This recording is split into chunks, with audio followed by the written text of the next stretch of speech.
City of Ballarat awarded a contract to Nicholson Construction to begin work restoring many of the vital elements of the building, including the roof, the stage, the understage areas, and many of the structural components.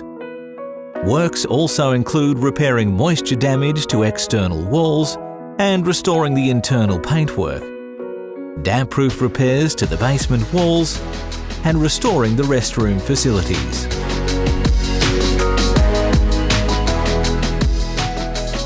The construction team will restore the historic personality of the building using traditional heritage construction techniques. Yet many of the methods used in the revitalisation will utilise innovative technology. The ultimate aim is to strengthen the structure of Her Majesty's Theatre, repair the drainage and moisture issues causing damage to the building, and restore the traditional finishes of the theatre in line with its heritage.